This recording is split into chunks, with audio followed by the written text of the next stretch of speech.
नमस्कार, मी वनश्री पांडे तुम्हा सर्वांचं ऊर्जा विथ वनश्रीमध्ये स्वागत करते. ऊर्जा ती जी तुझ्यात आहे, जी माझ्यात आहे, जी आपल्या सगळ्यांमध्ये आहे. पण काही कालांतराने डिप्रेशन, स्ट्रेस, टेन्शन, निगेटिव्हिटी यामुळे ती ऊर्जा निगेटिव्ह होऊन कमी कमी कमी होत जाते. पण टेन्शन नको घेऊस, मी आहे ना. ऊर्जा विथ वनश्रीमध्ये वेगवेगळे टॉपिक, वेगवेगळे विषय अतिशय सोप्या आणि साध्या भाषेमध्ये मी तुमच्यासमोर घेऊन येत असते दर शनिवारी 12 वाजता. तो बघत राहा नेहमीच मज्जा पिंकवर ऊर्जा विथ वनश्री. सो फ्रेंड्स, मागच्या काही आठवड्यांपासून आपण चक्रा सिरीज पाहतोय. आपण root chakra, sacral chakra, Manipura chakra, heart chakra, throat chakra and third eye chakra याबद्दल माहिती घेतली. ते चक्रा कसे ब्लॉक आहेत ओळखायचे, ओपन कसे करायचे, ओपन असल्यावर लक्षणं काय आहेत, क्रिस्टल्स काय आहेत, ॲफर्मेशन्स काय आहेत, कुठचा रंग तुम्ही वापरू शकता, किंवा कुठल्या रंगाचं फूड तुम्ही खाऊ शकता, अन्न खाऊ शकता, याबद्दल मी तुम्हाला सोप्या भाषेमध्ये माहिती दिली. कारण की ह्या गोष्टी तुम्ही छोटासा बदल, जर आंतरिक बदल केलात तर बाहेर जो येणारा रिझल्ट आहे तो माइंड ब्लोईंग असणार आहे. तर मला खात्री आहे की तुम्ही हे सगळे स्टेप्स जे फॉलो करत असाल. सो या चक्रा सिरीजचं शेवटचं चक्र आज मी तुमच्यासमोर घेऊन आलेली आहे. यानंतर आपली चक्रा सिरीज संपलेली आहे. पण आज सहस्त्रार म्हणजे क्राऊन चक्रा. आपण लहान बाळाला बघतो इथे टाळू असतो, तो खूप सॉफ्ट असतो. पहिले 2-3 महिने आपल्याला तेल भरावं लागतं, तेल लावावं लागतं. सो इथून असं म्हटलं जातं, जे पुस्तकात वाचलंय तेच मी तुम्हाला सांगते आणि जे मी शिकले तेच मी शेअर करते. सो ह्याच्यामध्ये कोणी चुकीचा अर्थ घेऊ नये. जेव्हा असं म्हटलं जातं, the laws of the spirit world या पुस्तकात लिहिलं की इथून एक सिल्वर कॉर्ड जी असते ती कनेक्टेड असते डिवाइन एनर्जीशी. सो पहिले 3 महिने जेव्हा टाळू भरणे असा प्रकार असतो, तर क्राऊन चक्राशी कनेक्टेड एक सिल्वर लाइनिंग किंवा कॉर्ड जी असते ती युनिव्हर्सल एनर्जीशी कनेक्टेड असते आणि तिथेच असते आपली क्राऊन चक्राची पोझिशन, म्हणजे तिथे आपलं सहस्त्रार चक्र असतो. हा चक्रा खूप जास्त इम्पॉर्टंट ह्यासाठी आहे कारण तिथूनच कॉस्मिक एनर्जी, युनिव्हर्सल एनर्जी किंवा डिवाइन एनर्जी किंवा जी आजूबाजूला आपण एक दैवी शक्ती म्हणतो किंवा एक चमत्कारांनी भरलेली एक एनर्जी असते, ती एनर्जी इथून आपल्या पूर्ण बॉडीमध्ये येत असते, असं मी वाचलेलं आहे, जे लिहून ठेवलेलं आहे. आणि जेव्हा क्राऊन चक्र आहे ना तुमचा ओपन असतो, तुमची सतसत विवेकबुद्धी कुठल्याही गोष्टीला घेऊन डिसिजन घेऊन ती गोष्ट ॲक्शनमध्ये अंमलात आणणे किंवा कुठल्याही प्रकारचं कन्फ्युजन न राहणे, त्यामुळे क्राऊन चक्रा माझ्यासाठी खूप महत्त्वाचं आहे. कारण क्राऊन चक्र आणि रूट चक्र असं म्हणतात, शिव आणि शक्ती. कुंडलिनी जेव्हा जागृत होते तेव्हा शक्ती जी आहे ती शिवला भेटायला निघते. आपले जे 7 चक्राज आहेत ते ओपन व्हायला लागतात. त्या स्टेजपर्यंत मी जाण्याचा प्रयत्न करते आणि या सिरीजमधनं तुम्हीसुद्धा त्याच्या जवळपास जाल अशी अपेक्षा आहे. त्यामुळे क्राऊन चक्र जो आहे हा खूप महत्त्वाचा आहे माझ्या दृष्टीने. आणि हे 7वं चक्र आहे. ह्याच्यावरही वेगवेगळी छोटी छोटी चक्राज आहेत, पण हे 7 चक्राज जे आहेत ते आपल्या जीवनासाठी, जीवनाला चालना देण्यासाठी, ॲक्शन्स, रिॲक्शन्स, जे काही घडतंय अवतीभोवती त्यासाठी हे 7 चक्राज खूप जास्त महत्त्वाचे आहेत. चक्रा म्हणजे व्हील, म्हणजे चाक. ते जर थांबलं तर सगळं थांबून राहतं. पाणी जर साचलं तर त्याचं स्वरूप गटारात होतं किंवा घाणेरड्या डबक्यात होतं. पण पाणी जेव्हा वाहत राहतं तेव्हा ती जीवनाची निर्मिती करत जाते. तसे हे 7 चक्रा जे आहेत ते कायम चालू राहणं गरजेचं असतं. म्हणून मी मागच्या 6 एपिसोड्समध्ये जे बीजमंत्रा केले किंवा ज्या गोष्टी सांगितल्या त्या तुम्ही करा. क्राऊन चक्र जे आहे ह्याला आध्यात्मिक चक्रसुद्धा म्हणतात. कारण अध्यात्माची ज्याला जाण असते किंवा त्याची सुरुवात होते. आध्यात्मिक आपण सगळेच असतो, पण ह्याचा विसर आपल्याला पडलेला असतो. आपण सगळे स्पिरिच्युअल बीइंग्ज आहोत, पण आपल्याला वाटतं की आपण ह्युमन बीइंग आहोत. पण मी जर तुम्हाला एक प्रश्न विचारला, सर वनश्री नाव हे मी काढून टाकलं किंवा तुम्ही तुमचं नाव आणि आडनाव काढून टाका, एका मिनिटासाठी विचार करा तुम्ही कोण आहात. तुमचं नाव जर काढून टाकलं, आडनाव काढून टाकलं, हे जस्ट अ बॉडी आणि ती बॉडी काही कालांतराने नष्ट होणार आहे. मग कोण आहात तुम्ही? तुम्ही तो आत्मा आहात, तुम्ही ती प्युअर एनर्जी आहात. आणि त्या एनर्जीला या जन्मात जे त्याचे लर्निंग लेसन आहेत ते पूर्ण करण्यासाठी तो जन्म घेतलेला आहे शरीर स्वरूपात. त्याचा विसर कुठेतरी पडतो. क्राऊन चक्र तुमचा ब्लॉक असेल तर अध्यात्म, स्पिरिच्युअलिटी किंवा स्वतःशी असलेलं स्वतःचं नातं किंवा एक परमशांती असते, एक देवाशी एक कनेक्शन असतं आपल्याला डाउनलोड्स आपल्या आतमध्ये. जसं मी इथे बोलते तसं मी आतल्यात पण बोलत असते. त्याला आपण इंट्युशन म्हणतो. आपल्याला एक सिक्स्थ सेन्स असतो, एक इंट्युशन असतं. ते काय? ती एनर्जी जी आहे, ती दैवी एनर्जी जी आहे, ती तुमच्याशी कनेक्ट होण्याचा प्रयत्न करत असते. आणि अ, जेव्हा तुमचा क्राउन चक्र ब्लॉक्ड असतो, तेव्हा वाटतं की जगाशी तुमचं काही कनेक्टच नाही आहे. तुम्हाला एकटेपणा जाणवतो किंवा तुम्हाला एकटेपणा आवडायला लागतो एका निगेटिव्ह वेमध्ये.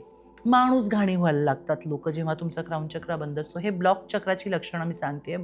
ब्लॉक सहस्रार चक्र म्हणजे तुमचे सहस्रार ब्लॉक असतील, तर तुम्ही स्वतःशी कनेक्टेड नसता. तुम्हाला कशातच इंटरेस्ट नसतो. तुम्हाला असं वाटतं की तुम्ही या जगाचे पार्टच नाही आहात. या या सोसायटी, या फॅमिली, या फ्रेंड सर्कलमध्ये फिट नाही आहात. तुम्हाला कशातच इंटरेस्ट नसतो. तुम्हाला स्पिरिच्युअल गोष्टींमध्ये इंटरेस्ट नसतो. तुम्हाला त्यांच्यावरती अविश्वास असतो. जे क्राउन चक्र ब्लॉक असतात ते बरेचदा या सगळ्या गोष्टींना नावंसुद्धा ठेवताना मी पाहिलेली आहेत. आणि कुठेतरी सतत एक डोक्यामध्ये चक्र सुरू असतं. बरोबर आहे, नाही आहे, मी कोण आहे, स्वतःचं अस्तित्व काय आहे, मीपणाची जाणीव नसते. तर हे ब्लॉक्ड तुमचं सहस्रार असेल तर ही लक्षणं आहेत. पण जर तुमचं चक्र ओपन असेल तर तुम्ही शांत असता, तुम्ही छान डिसिजन घेता आणि त्याचा रंग पांढरा किंवा पर्पल, जांभळा असा म्हटला गेलेला आहे. Crown is all about piece, mental peace. आणि तुमचं मन, शरीर आणि आत्मा हे एकत्र येणं, हे अलाइन राहणं, हे एकरूप राहणं, हे एकसंध राहणं हे महत्त्वाचं असतं. तेव्हाच तुम्हाला परम आनंद मिळतो किंवा आनंदाची अनुभूती होते. पण तुमच्या डोक्यात विचार वेगळे असतील आणि तुम्हाला बाहेरनं अपेक्षा काहीतरी वेगळी असेल, तर तिथे जेव्हा ते द्वंद्व होतं किंवा ती फाईट होते, तेव्हा मग त्या गोष्टी होत नाहीत. तर तुमचं क्राउन चक्र, सहस्रार चक्र जो ओपन असेल, तर तुमच्या मनामध्ये डाऊट नसतो, तुमचं स्वतःवर प्रेम असतं. तुम्ही या जगाचा एक भाग आहात आणि हे जग सगळे जे कनेक्टेड आहे, ती कनेक्टिव्हिटी तुम्हाला फील होते.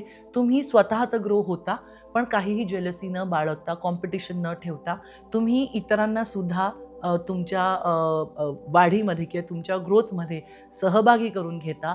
कॉम्पिटिशन हेल्दी असणं गरजेचं आहेच, पण जेलसी लो एनर्जी, अँगर लो एनर्जी, या एनर्जीजवरती आपल्याला जायचं नाही आहे. सो क्राउन चक्र तुम्ही कसं ओपन करू शकाल? आता ब्लॉक्डची लक्षणं मी सांगितली, ओपनची लक्षणं मी सांगितली.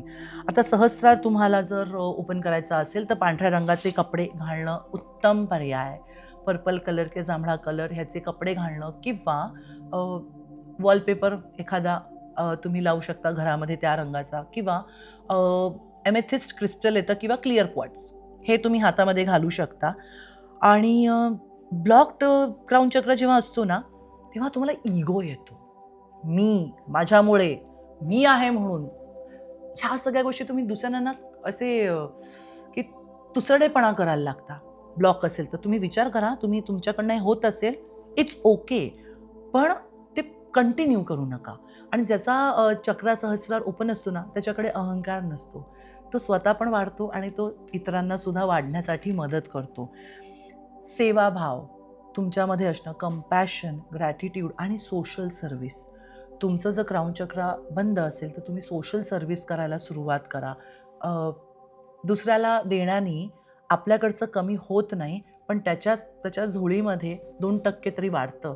म्हणजे मी नेहमी सगळ्यांना म्हणते, आहे त्याचा माज नाही, नाही त्याची लाज नाही. ती कधीच असू नये लाज, कारण आपल्यापेक्षाही श्रीमंत लोकं आहेत आणि आपल्यापेक्षाही गरीब लोकं आहेत. तर ग्राउंडेड राहणं खूप गरजेचं आहे. आणि जेव्हा तुम्ही समाजात येता, दानधर्म करता, तेव्हा कळतं की अरे आपल्याकडे खूप आहे. त्यामुळे तुमच्याकडे काय आहे ना, ह्याकडे बघण्याचा दृष्टिकोन जेव्हा तुम्ही सोशल वर्क करता ना, तेव्हाच तो बदलतो. त्याच्यानंतर तुम्ही जसं म्हटलं अत्तर, क्रिस्टल्स तुम्ही ॲमेथिस्ट घालू शकता. आणि ग्रॅटिट्यूड रोज सकाळी उठल्यावर म्हणायचं आरशात बघून, मी किती भाग्यवान आहे, थँक्यू सो मच की आज माझ्याकडे राहायला घर आहे, खायला 2 वेळचं अन्न आहे, माझ्याकडे माझा नवरा, बायको, मुलं, पगार, जे काय आहे. जे काही नाही ना त्याच्याकडे बघू नका, पण जे आहे ना त्याच्यासाठी तुम्ही अत्यंत आभारी राहा, मनापासून थँक्स म्हणा. आणि ऑफकोर्स मौन साधना, गो इन सायलेन्स. पण जेव्हा तुम्ही सायलेन्समध्ये जाता, तेव्हा बऱ्याचशा प्रश्नांची उत्तरं तुम्हाला मिळतात. पाणी जेव्हा शांत असतं ना, तेव्हा तुम्ही खालती बघू शकता काय आहे, पण जेव्हा लाटा असतात ना, तो किनाऱ्यावरती कचराच घेऊन येतो. तो मन शांत ठेवणं, मौन व्रत करणं हे खूप जास्त महत्त्वाचं आहे. सो दिवसभरात एक ॲटलीस्ट अर्धा तास आतली बडबड पण नको आहे आणि मौखिक बडबड पण नको आहे. शांत राहा, गो इन सायलेन्स आणि डोक्यावरनं एक व्हाईट लाईट येतो आहे, ठीक आहे, असं इमॅजिन करायचं आहे आणि शांत राहायचं आहे आणि शक्यतो पांढरे कपडे घालायला सुरुवात करा किंवा पांढरी बेडशीट किंवा अंगावर चादर, त्याने तुमचा क्राऊन चक्रा म्हणजे सहस्त्र चक्रा हील व्हायला मदत होईल किंवा ओपन व्हायला मदत होईल. त्याशिवाय तुम्ही गवतावर सुद्धा चालू शकता. सकाळी सूर्यप्रकाश जो आहे, ती एनर्जी व्हिटॅमिन डी तर मिळेलच, पण त्याचबरोबर ग्राउंडिंग, कारण जमिनीवर जेव्हा गवतावर पाय तुम्ही ठेवून चालता, तेव्हा तुमच्यातली निगेटिव्हिटी धरती माता जी आहे ती घेते. त्यामुळे हे सगळे उपाय तुम्ही करून बघा. ॲफर्मेशन्स काय आहेत लिहून घ्या. आरशामध्ये किंवा मोबाईल आजकाल तर खूप इझी आहे. सेल्फी मोड ऑन करा आणि बोलायचे स्वतःशी, मी विश्वाशी जोडलेलो आहे. मी विश्वाशी जोडलेली आहे. मी शांत, संतुलित आणि प्रकाशमय आहे.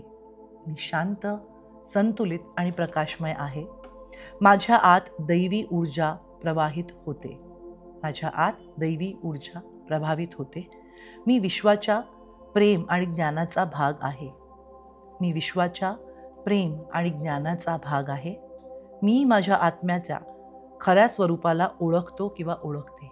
मी माझ्या आत्म्याच्या खऱ्या स्वरूपाला ओळखतो किंवा ओळखते. हे असे सिंपल ॲफर्मेशन्स 7 चक्राचे एक डायरी करा. त्याच्यावरती तुम्ही लिहा आणि त्यानंतर रोज जेव्हा केव्हा तुम्हाला वेळ मिळेल, योग, कदाचित तुम्ही म्हणाल माझ्याकडे वेळ नाही आहे, पण ती वेळ काढा. स्वतःसाठी का होईना 5 मिनटं सेल्फ लव्ह, सेल्फ इन्व्हेस्टमेंट करा. Invest, don't waste. सो ही सिरीज तुम्हाला कशी वाटली ते तुम्ही मला कमेंट्समध्ये लिहून कळवाच. पण ॲज आय प्रॉमिस्ड की या एपिसोडमध्ये मी एक छोटंसं 2 मिनटाचं क्विक मेडिटेशन तुमच्यासाठी करणार आहे. तर त्यामुळे डोळे बंद करा, आहे त्या ठिकाणी शांत बसायचं आहे. मुद्रा तुम्ही ही घेऊ शकता. मांडीवरती हात ठेवायचे आहेत. पूर्ण लक्ष जे आहे ते श्वासावर. मी हात जोडते. तुम्ही हात मांडीवर ठेवू शकता. एक सुंदरसा व्हाईट लाईट क्राऊन चक्रावर म्हणजे डोक्यावर आलेला आहे आणि तो क्राऊन चक्रा हील करत, ज्या काही निगेटिव्ह गोष्टी त्या हील करत घेऊन जाऊन थर्ड आय चक्रामध्ये आलेला आहे व्हाईट लाईट. 2 भुवयांच्यामध्ये व्हाईट लाईट इमॅजिन करायचा आहे. सगळं कन्फ्युजन घेऊन तो व्हाईट लाईट थ्रोट चक्रामध्ये आलेला आहे. थ्रोट चक्रामध्ये जे काही सप्रेशन आहे, आजतागत तुम्ही बोललेला नाही आहात, त्या सगळ्या निगेटिव्ह भावना व्हाईट लाईट हील करत हा व्हाईट लाईट हार्ट चक्रामध्ये जातोय. तुमच्या हार्ट चक्रामध्ये जे दुःख तुम्ही आजवर एक्सप्रेस केलेलं नाही आहे, जे दुःख तुम्ही वर्षोनवर्ष ठेवलेलं आहे, ते सुद्धा हा पांढरा प्रकाश व्हाईट लाईट हील करतोय. असं करत बेंबीच्या 2 बोटावर मणिपुरा चक्रामध्ये हा व्हाईट लाईट गेलेला आहे. जो डिसबॅलन्स किंवा बॅलन्स तुम्हाला साधता येत नाही आहे, तो सुद्धा इशू किंवा चॅलेंज जे फेस करताय तो हील करतोय हा व्हाईट लाईट. आता बेंबीच्या 2 बोटं खाली लक्ष केंद्रित करायचं आहे. सेक्रल चक्र, इकडचे सगळे ब्लॉक्स हील करून जिथे तुमच्या पाठीचा मणका संपतो, जिथे जेनायटल्स असतात, तिथे असतो आपला रूट चक्र रेड कलरचा. हा व्हाईट कलर तिथे जाऊन तो हील केला आहे. तुमच्यामधली सगळी इन्सिक्युरिटी निघून गेलेली आहे आणि हा व्हाईट लाईट दोन्ही मांड्यांमधनं तळ पायामध्ये गेलेला आहे. आणि क्राऊन चक्रा टू रूट चक्रा, ज्या ज्या निगेटिव्ह गोष्टी या व्हाईट लाईटने हील केलेल्या आहेत, त्या तळ पायातनं बाहेर येऊन जमिनीच्या आतमध्ये जशी मुळं वाढतायत तशी ती मोठी मोठी होऊन सगळी निगेटिव्हिटी त्या मुळांमधनं त्या जमिनीच्या आतमध्ये, धरती माताच्या आतमध्ये गेलेली आहेत. आणि अशा रीतीने तुमच्यातल्या सगळ्या निगेटिव्ह भावना, गोष्टी जमिनीला तुम्ही अर्पण केलेल्या आहात आणि एका नवीन उमेदीने, नवीन चेतना घेऊन, नवीन पॉझिटिव्ह एनर्जी घेऊन तुम्ही तुमच्या कामाला सुरुवात करताय. चेहऱ्यावर एक छान स्माईल आणायची आहे. अशा पद्धतीने आपण आपले 7 चक्रास क्लीन केलेले आहेत. 7 चक्रा, सप्तचक्रा. दोन्ही पाम रब करायचे आहेत, डोळ्यांवर ठेवायचे आहेत, कानावर आणि हृदयावरती हात ठेवून म्हणायचं आहे, I am sorry, please forgive me, thank you and I love you. आणि हळूच डोळे उघडायचे आहेत. सो अशा पद्धतीने हे खूप इझी सप्तचक्र ध्यान किंवा 7 चक्रा मेडिटेशन असं आहे की सगळ्या नेगेटिव्ह गोष्टी आपण धरती मातेला अर्पण करतोय आणि एक नवीन चेतना, एक नवीन उमेद, एक नवीन एनर्जी घेऊन आपण आपल्या कामाला सुरुवात करतोय. अगदी ऑफिसमध्ये बसल्या बसल्या 2 मिनटंसुद्धा हे ऐकलं तुम्ही तर त्याचा तुम्हाला फरक पडेल. आणि जसं म्हणतो की सातत्य असणं फार गरजेचं असतं, की कुठली गोष्ट जेव्हा लूपमध्ये करता, रोज करता, तेव्हा त्याच्यामध्ये परफेक्शन येतं. त्यासाठी कन्सिस्टन्सी ही खूप गरजेची असते. सो फ्रेंड्स, अशा रीतीने ही चक्रा सिरीज पूर्ण झालेली आहे. 7 आठवडे कसे गेले कळलंच नाही आणि मला पूर्ण खात्री आहे आणि जे कमेंट्स मी वाचते त्याच्यावरनं मला अगदीच कळून येते की तुम्ही खूप बारकाईने सगळे माझे व्हिडिओज बघतायत. आणि जसं मी पहिल्या एपिसोडमध्ये म्हटलं होतं की हे सगळे अनुभव जे आहेत हे मी स्वतः अनुभवलेले आहेत आणि ऑफकोर्स मी शिकली आहे, पण हे अनुभवाचे बोल जे आहेत मी तुमच्याबरोबर शेअर करते. तर कधी कुठे कमी जास्त माझं नॉलेज झालं तर I am sorry for that. पण माझ्याकडनं काही कधी असं झालं तर तुम्ही मला कमेंट्सद्वारे कळवूच शकता की वनश्री आम्हाला हे ऐकायला आवडेल किंवा हे कुठेतरी कमी जास्त झालं. तर आमचा उद्देश ऊर्जा विथ वनश्रीचा हाच आहे की तुमच्यापर्यंत सोप्या भाषेत ह्या सगळ्या मोडॅलिटीज घेऊन यायच्या आहेत. म्हणजे तुम्ही इकडे तिकडे 10 गोष्टी न ऐकता तुम्ही एकाच या प्लॅटफॉर्मवर मज्जा पिंक ऊर्जा विथ वनश्री या प्लॅटफॉर्मवरती येऊन योग्य ते नॉलेज योग्य त्या दिशेने योग्य त्या व्यक्तींकडनं तुमच्यापर्यंत पोचेल. सो हे एपिसोड सगळेच्या सगळे ज्यांच्यावर तुमचं सगळ्यात जास्त प्रेम आहे त्यांना तुम्ही शेअर करायचं आहे, रील्ससुद्धा शेअर करायचे आहेत, कारण शेअरिंग इज केअरिंग. आपण जितकं जास्त समाजाला देतो देव आपल्याला तेवढंच भरभरून देतो, कारण देण्यात जास्त आनंद असतो. सो हा एपिसोड आणि ही सिरीज तुम्हाला कशी वाटली आम्हाला नक्की कमेंट्सद्वारे लिहून पाठवा. आणि पुढची सिरीज काय आहे कमेंट्समध्ये मला आवडेल ऐकायला. कीप गेसिंग की तुम्ही कुठली सिरीज एक्सपेक्ट करताय. इनफॅक्ट तुमच्या डोक्यात जर काही टॉपिक्स असतील तर ते तुम्ही आम्हाला कमेंट्सद्वारे लिहून पाठवू शकता. आम्ही प्रयत्न करू की ती सिरीज आम्ही तुमच्यासाठी घेऊन येऊ, पण आमच्या डोक्यात जी सिरीज आहे ती आम्ही घेऊन येणारच आहोत. तर पाहत रहा मज्जा pink only on YouTube. Love you all and thank you so much.